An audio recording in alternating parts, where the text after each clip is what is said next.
Harga barang itu tanpa praktek najasi adalah 10 dirham atau 100.000.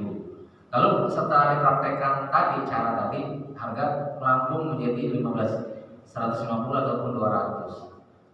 Maka si pembeli karena harganya naik ya, punya hak untuk membeli barang tersebut nerusin ataupun cancel atau membatalkan. Dan kalau ada tawar menawar, ya tanpa ada maksud begini dan sebagainya, kayak tadi orang yang kedua tadi yang membeli itu bukan najasi karena itu orang nawar biasa. Tapi kalau ini tadi ada temennya, itu bedanya apa? Tawar menawar biasa sama yang ada maksud ya. Di zaman dulu kan ya, kalau zaman dulu nggak dulu banget sih. Dulu masih banyak kan di film-film, kalau film penyamin dulu jualan obat ya, yang beli teman-temannya sendiri. Itu bisa termasuk itu juga ya, nanti sebenarnya tahu aku tapi nggak ya, pokoknya teman-temannya pada ini orang pada beli ini langsung itu aja sembuh diobatin ya, korengan ataupun apa gitu ya, sembuh. Nah itu kan kadang-kadang ternyata pas di rumah dipraktekin nggak sembuh, itu obat murah dijual mahal, ngakunya bisa nyembuhin ini A, B, C, D. Jauh dulu kan Tanah Abang masih banyak kayak tahun 90-an dan 2000 awal gitu. Sekarang dia udah ada. Itu bisa termasuk praktek najasi. Itu nggak termasuk walaupun harganya nggak naik ya, tapi mengkelabui atau membohongi publik ataupun calon pembeli itu termasuk dalam praktek ini dan diharamkan oleh ajaran Islam. Jadi inti hadis tadi adalah haram praktek jual beli seperti ini, atau dalam bahasa agamanya jual beli najasi. Dan ini tentunya tidak ada perbedaan antara harga yang melambung ataupun tetap ataupun turun. Oke, kalau prakteknya caranya seperti itu tetap tidak boleh ataupun haram. Baik, apa pasalnya ataupun apa hikmahnya? Karena ajaran Islam itu menjaga perasaan ya, menjaga hubungan sosial supaya tidak ada perselisihan, ya kan? Dan tidak ingin ada kezaliman di dalam jual beli, tidak ada kecurangan, tidak ada dendam dan sebagainya. Melindungi manusia dari praktek-praktek yang merusak hubungan sosial, agama dan hubungan-hubungan lainnya. Itu hikmahnya. Baik, yang berikutnya adalah saya ingin membahas itu hadis yang pertama. Hadis kedua adalah tentang ini menetapkan harga barang, harga pasar. Hal menetapkan harga kalau dalam bahasa Arab taksir, penetapan harga. Itu yang biasanya menetapkan itu pemimpin ya, pemimpin, raja, kepala negara dan sebagainya. Biasanya sumbernya dari situ. Tapi sumber awalnya dari harga itu sendiri naik ya. Ada hadis Nabi SAW mengatakan dari sahabat Nabi yang bernama Anas bin Malik, semoga Allah meridhoinya, ia berkata, ia berkata, qala siru bil Madinati ala ahli Rasulillah sallallahu alaihi wasallam. Dulu di zaman Rasulullah sallallahu alaihi wasallam di kota Madinah, harga barang melambung tinggi. Faqala nas, lalu orang-orang berkata, orang-orang yang hidup di zaman itu komen ataupun berkata, kayak zaman sekarang ibu-ibu lah, kalau harga pada naik ya cabai keriting, kalau efek dan sebagainya. Kalau di radio itu zaman dulu harga naik, bawang tanpa daun harganya naik, cabai keriting. Terus saya suka dulu dengerin radio tahun 80-an, masih kecil, saya ketawa aja kalau ada cabai keriting ya, kalau efek. Tapi saya nggak lihat harganya, cuma ketawa istilahnya aja. Namanya anak-anak ya. Harga naik di Madinah di zaman Rasulullah SAW, maka manusia pada komentar ataupun keberatan. Ya Rasulullah, wahai Rasulullah, qala si'ru, kantong kita tebal kan nggak pengaruh ya. Wal basit, ya kalau pamit kadang disempitkan rezekinya ataupun sedang ya, ataupun bisa biasanya gitu uangnya sehingga belinya terlalu mahal rasanya. Al-basit itu diluaskan. Kadang-kadang ada orang yang secara rezeki diluaskan, maka ia merasa ya enteng-enteng aja lah, harga melambung nggak berasa, ya kan? Berasa nggak? Nggak berasa kalau tebal. Ar-Razzaq, dan Allah itu maha memberi rezeki. Wa inni la arju, dan sesungguhnya aku, kata Nabi, sungguh aku berharap an Allah ketika aku berhadapan Allah Subhanahu wa taala di yaumil mahsyar nanti. Maksudnya kosakatanya, gola itu naik melambung tinggi. Itu dari kata gola ya, beli melonjak. Melonjak dari harga biasa sana ya begini. Ini harganya 3.000. Ya ada yang merasa, ada enggak. Maksudnya merasa pun ada yang nggak terlalu terguncang gitu. Ya kayak corona kemarin ada yang tergoncang. Sa'ir lana, wahai Nabi kami, tolong dong tetapkan harga buat kami. Maksudnya ini sebenarnya kata perintah. Artinya penetapan harga itu menginstruksikan, yang diinstruksikan oleh kepala negara ya. Coba tolong harga-harga di pasar itu turunin. Kan kalau kepala pemerintahan yang bilang turunin, itu semua nurut ya. Ini zaman Nabi kepala pemerintahan, presidennya atau rajanya Nabi ya. Nabi jadi Nabi juga, jadi kepala pemerintahan juga kan, atau wakil negara ini ya. Dan salah seorang pejabat yang berkata turun ke pedagang mengatakan turunin harga ya. Boleh nggak? Nggak semudah itu, nanti ada penjelasannya. Kata Nabi, sesungguhnya Allah yang menentukan harga ini bisa naik. Jadi artinya kalau hukum ekonomi semakin permintaan banyak dan harga barang sedikit, maka harga menjadi naik. Tapi kalau barang banyak tapi permintaan sedikit, harga turun. Makanya kalau hari libur harganya naik. Ya kenapa? Karena permintaannya semakin banyak. Kalau liburan kan naik, tapi tempat hiburan turun kalau hari-hari biasa karena permintaan tuntutan turun sedikit, jadi harga turun. Ilmu ekonomi, ya. Bukan jurusan ekonomi sih, tapi kan ya begitu ilmu ekonomi. Jadi Nabi nggak mau main naikin aja, main turunin aja, nggak mau, nggak semudah itu. Lalu Nabi cuma jawab, Allah lah yang menyempitkan dan melapangkan rezeki kalian. Jadi Allah berkuasa melapangkan rezeki siapa saja yang di Madinah ya, Yasrib zaman dulunya. Disebabkan paceklik ya, dan berkurangnya curah hujan sehingga ya, kekurangan barang dan transportasi juga jarang saat itu, yang menghubungkan antara Syam dan kota Madinah. Ya. Syam itu Yordan, ya kan, Palestina, ya, dan sebagainya, Suriah termasuk. Ya ada 4 negara itu. Itu kota dagang tuh, Syam itu kota dagang. Jadi zaman dulu Nabi Syam ya, selalu ke Syam. Syam itu kalau sekarang apa ya? Singapura gitu ya. Pokoknya tempat-tempat barang dagangan, komoditi ekspor gitu ya. Ini terkenal ya. Sehingga hal ini memberatkan penduduk Madinah. Jadi karena transportasi kurang, curah hujan ataupun paceklik yang ada di kota Madinah, sehingga permintaan naik, barangnya sedikit.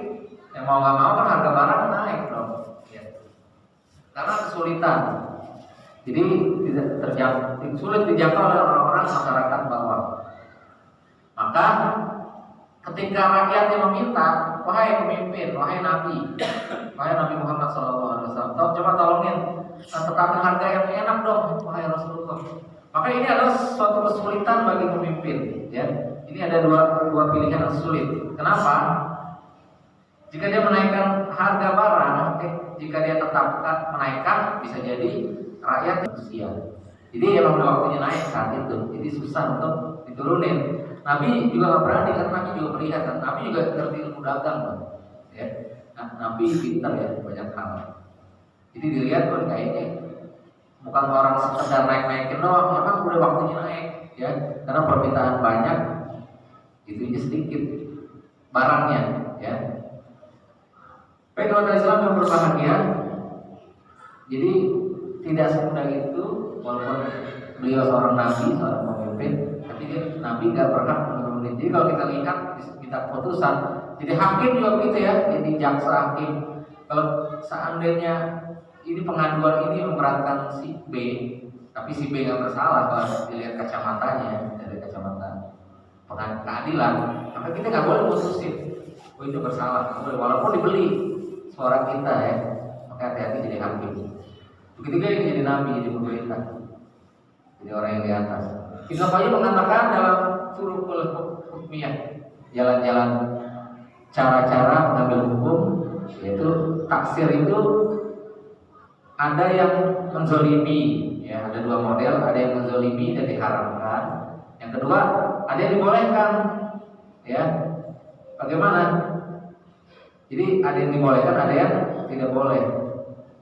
Ya kalau merusak tadi tatanan harga sosial perdagangan, seperti tadi kalau sembarangan naikin rakyat yang kecekik, kalau nguntungin orang-orang atas tapi dia naik ke semaunya supaya dapat dukungan politik dan lain sebagainya, itu nggak boleh.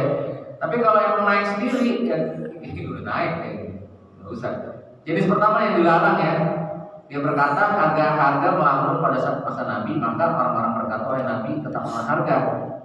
Maka beliau menjawab, sesungguhnya Allah yang membatasi rezeki seseorang dan melampauinya ataupun memudahkannya, sehingga ada yang dilampangkan, ada yang tidak.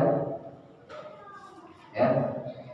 Sehingga kalau manusia menjual dengan ma'ruf, adil tanpa ada kezaliman, dan harga-harga kebetulan melonjak, lalu aku buat harga itu turun, maka aku berarti menzalimi pedagang. Ya. Maka untuk urusan ini diserahkan kepada Allah, bukan kepada Nabi. Nanti Allah sendiri yang bikin turun ya. Allah sendiri bikin persediaan barang banyak. Kayak dulu masker kan mahal ya, 400.000 ya. Isinya 50, 500.000, 400.000 pernah. Zaman sekarang ada yang 15.000, 25 sampai 50 ya. Dulu sampai 400. Karena persediaan sedikit ya, melonjak. Permintaan melonjak ya. Masker yang biru-biru hijau gitu ya, yang masih sekali buang. Tapi sekarang mau murah, tergantung kualitas sih. Baik, jadi itu urusan Allah, jadi kita nggak bisa main turunin aja gitu ya. Adapun yang kedua, misalnya pemilik barang menahan atau tidak menjual barangnya karena padahal manusia butuh, ya, dan dia tidak bisa melepas harganya kecuali dengan harga yang melambung tinggi. Nah, maka yang seperti ini boleh kita sebagai pemimpin nurunin harga, ya. Ini enggak main-main barang yang monopoli harga, ya. Maka itu boleh bagi pemimpin untuk menurunkannya. Jadi harga di pasaran nih tadi berapa? 3.000 sampai 5.000 ya, 2.000 sampai 5.000 ya. Dia mainin harga, jadi 50 sampai 100 gitu ya. Ini harus diturunin nih ya. Jadi 10.000 lah paling mahal gitu ya. Orang tercekik ekonominya. Itu tugas pemimpin dan boleh melakukannya saat seperti ini. Karena dia main-mainin harga, monopoli. Tapi kalau kayak tadi, itu emang udah waktunya naik, ya susah ya. Nggak bisa protes. Harga minyak goreng naik sekarang, nggak bisa protes karena emang dari sononya. Walau itu kalau ditelusuri, Pak Tony kan lebih ngerti. Telusuri itu kenapa naik? Kira-kira kenapa? Banyak faktor. Ahli ekonomi, ya. Banyak faktor. Kalau kita kan jatuh naik, tapi secara berita kan naik, ya. Harga naik kan tadi murah, lumayan kan? Naik 50% aja ada kali ya. Ya, kayak gitu susah nuruninnya gimana? Udah dari sononya ya. Tapi kalau dia mau monopoli, sebenarnya harganya murah, terus dia ambil ditimbun ya. Ya nanti kita akan bahas tentang menimbun barang supaya harga naik dan mencekik manusia terutama umat beriman, maka itu boleh kita turunin harga pasarnya. Jadi barang itu langka, itu menjadi kebutuhan pokok bagi masyarakat, sementara persediaan sedikit dan permintaan kian melonjak. Nah, yang kedua, kenaikan harga di pasaran karena kecurangan para pedagang, ya bukan karena sebab tadi itu boleh dilakukan penurunan harga. Harga yang ditetapkan oleh penetapan itu adalah harga standar sehingga tidak ada pihak yang merasa dirugikan, baik pedagang ataupun konsumen. Jadi boleh distandarisasi ketika tidak ada yang dizolimi. Ditimbang-timbang kalau kita turunin masih tidak menzolimi pedagang, tidak juga menzolimi pembeli, itu bagus untuk dilakukan begitu ya. Jadi umat Islam yang berbahagia, memang ya yang namanya ekonomi itu manusia itu makhluk ekonomi, ya. Ada jual ada beli, ya kan. Kebutuhan biologisnya makan, minum, pakaian, tempat tinggal, maka hidup dalam dunia ekonomi itu akan selalu terjadi dari zaman dulu sampai zaman dulu kan barter ya, lalu lama-lama terjadi jual beli. Allah menghalalkan jual beli dan mengharamkan riba, karena kalau jual beli itu fair, ya, renda sama rendo, ya, emas sekilo emas dengan sekilo emas, sekilo perak dengan sekilo perak, sekilo gandum dengan sekilo gandum, jadi ukurannya pas, tidak ada riba di dalamnya. Kalau riba kan berlipat-lipat itu yang satu untung banget, yang satu rugi banget, nah itu riba. Jadi waktu Islam yang berbahagia, jadi haram menetapkan barang setinggi-tingginya kalau itu menzolimi masyarakat. Untung sih untungnya, cuma kalau sampai menzolimi nggak boleh. Tapi kalau kita toko sendiri, ya toko, kita mau jual mahal boleh, ini air putih segini, jual 100.000 jual aja. Emang nggak ada, laku nggak masalahnya. Itu nggak naikkan harga pasar, beda ya. Itu naikkan harga toko kita sendiri, ya, bedain ya. Jadi jualan apa ya? Dia sembako, beras yang biasanya 10.000 sampai berapa sih, 13 ya? Saya nggak tahu, jarang banyak. Ini dinaikin jadi 100.000, silakan aja, seliter 100.000. Ya, masalah ada yang beli enggak? Itu harga toko sendiri, tapi kalau pasar itu kan artinya semua se-Indonesia sebenarnya, senegara naik semua.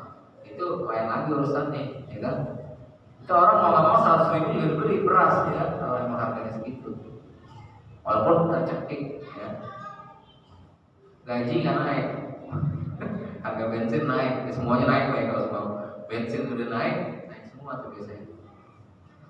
Tapi intinya kalau emang asli itu nggak apa-apa, kita juga nggak boleh menzolimi pedagang atau pembeli. Ya. Di Rasulullah pasrah, ini gimana lagi yang mau dari Rasulullah-nya gitu ya. Tapi kalau seandainya bisa diturunin, Rasulullah akan menurunkan harga. Ya. Baik. Jadi setiap pemimpin kita harus mengikuti sunnah Rasulullah. Begini caranya sunnah Rasulullah. Jadi tidak asal turunin doang, dan tidak asal naikin juga, ya nggak asal turunin, nggak asal naikin. Baik, yang berikutnya adalah menimbun barang, boleh nggak?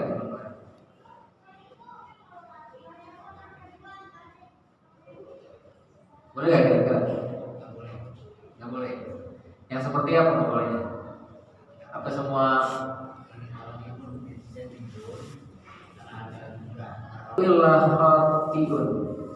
Tidaklah seseorang ataupun tidak seorang musliman atau siapa saja yang menimbun barang kecuali telah berbuat dosa.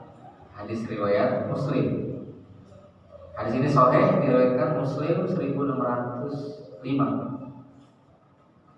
Jadi tidaklah seseorang menimbun barang kecuali dia melakukan suatu dosa. Tapi ada penjelasan ini, nggak cukup sama udah, nanti salah paham. Baik, kosakata, ya. Layak takiru, tidaklah seorang menimbun barang, ini berasal dari kata ihtikar. Berarti menyimpan bahan makanan ataupun barang kebutuhan pokok manusia dan enggan menjualnya sehingga harga barang menjadinya naik. Itu secara bahasa. Secara bahasa doang nggak cukup, nanti kita lihat secara fikih. Ilafati, melainkan orang tersebut telah melakukan maksiat ataupun dosa besar. Dosa besar. Salah hadis, penjelasan hadis ini. Jadi ini tentang larangan menimbun barang makanan yang merupakan bahan pokok. Itu caranya macam-macam. Dia memborong makanan yang ada di pasar, ya, memborong barang yang ada di pasar, yang mentang-mentang sehari mendapatkan 1 triliun. Semua barang di pasar dibeli semua, ya. Ini kayak main monopoli gitu kan. Mau beli hotel, semua pada lewat, ya. Monopoli zaman dulu itu masih kecil, ya. Nah kalau itu cuma mainan, ya. Kalau ini kan beneran. Jadi harga barang menjadi tinggi. Jadi diangkut semua, dibeli, yang namanya konglomerat, masa beli barang cuma segudang, 2 gudang, 3 gudang, ya semuanya mungkin sepulau Jawa misalnya, ya. Ini kita di Pulau Jawa, ya. Pulau Jawa beli ya, naik harga ya nanti ya. Tujuannya untuk naik harga. Dan ihtikar itu ada beberapa bentuk ataupun menimbun itu ada beberapa bentuk. Yang pertama, menahan barang secara mutlak, barang makanan ya, bahan makanan. Itu dia tidak menjualnya kepada siapapun yang ingin membelinya. Monopoli juga ini. Contoh, ya kayak menjajah gitu ya. Dibeli semua, satu pun nggak ada yang bisa beli. Nggak mau, dia nggak mau jual. Itu tujuannya apa? Menyengsarakan rakyat, menyengsarakan kaum muslimin. Ini contoh kalau lagi orang perang, bisa kan?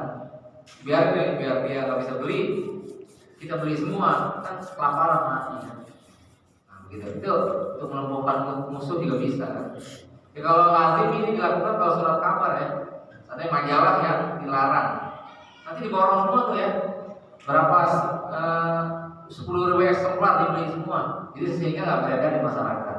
Itu bukan barang makanan, ini nggak termasuk di sini. Ini yang bahan pokok ya kehidupan. Dan model kedua adalah menahan bahan makanan dengan harga yang tinggi di atas rata-rata atau lebih daripada standar. Ya, kalau tadi nggak dijual sama sekali nggak dijual, dibeli, yang penting diborong, terus nggak boleh ada satupun orang yang beli, itu kejam. Yang kedua, setengah kejam. Itu dia beli barang, ditahan, nanti kalau harga naik, baru dia turunin. Boleh nggak? Ulama mendapat membagi makna timbunan di sini ihtikar bahasa Arabnya menjadi dua model ya. Yang pertama adalah penimbunan yang diharamkan, yaitu menahan bahan makanan pokok. Ya.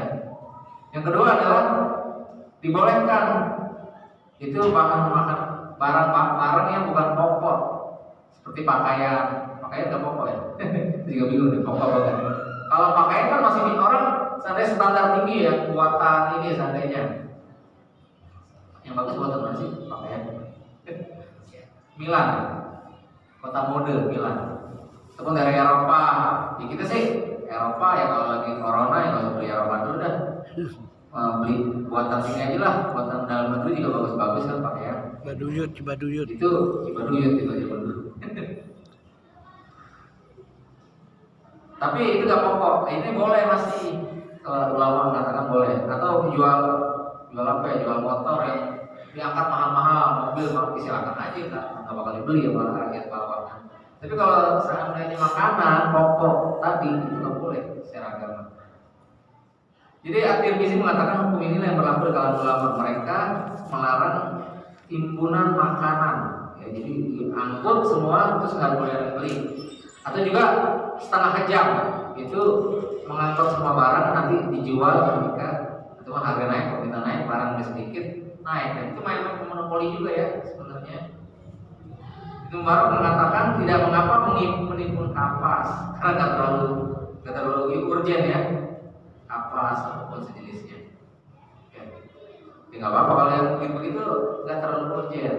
Kalau makanan kan kebutuhan sehari-hari. Imam Malik mengatakan, ini pendapat Imam Malik ya, tidak boleh menimbun barang apapun, mau barang pokok, sekunder, tersier ya.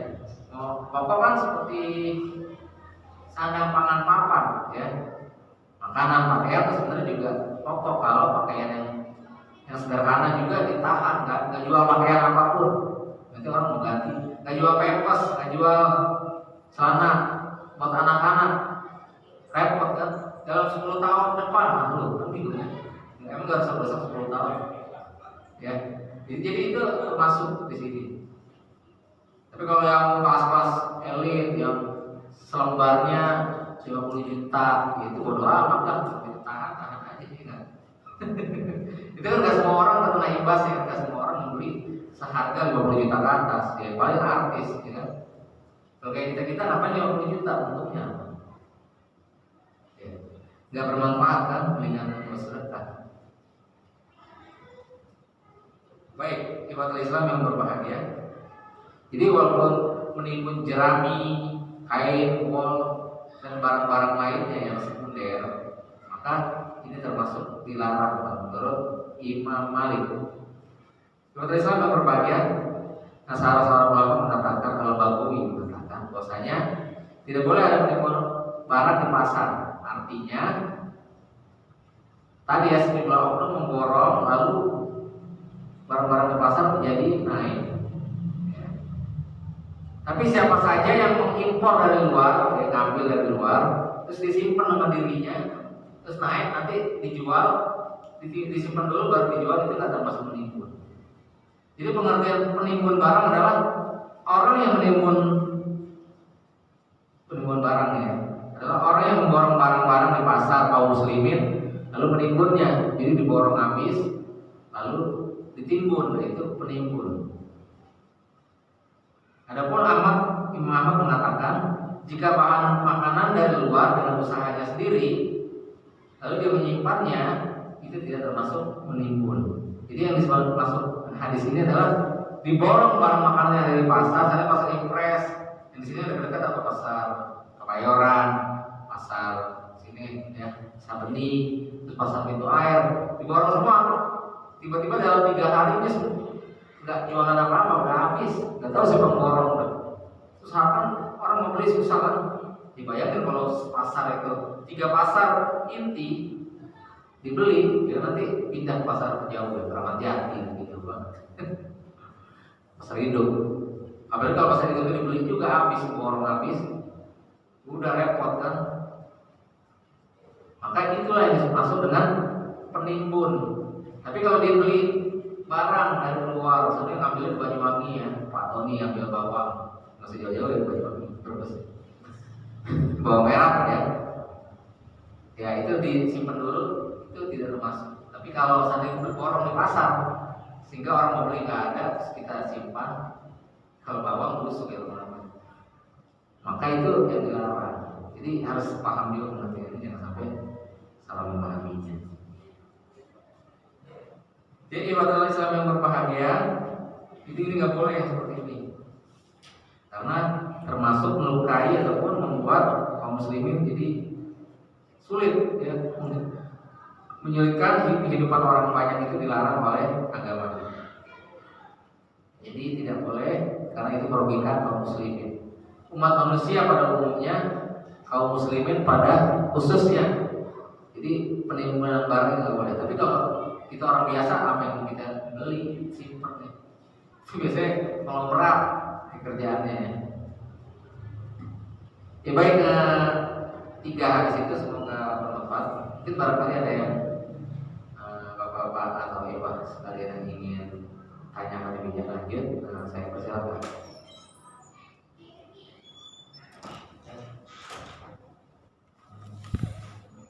Semoga bermanfaat. Mari kita tutup dengan doa kepada majelis. Subhanallah wa bihamdika, asyhadu an la ilaha illa anta, astaghfiruka wa atubu ilaik.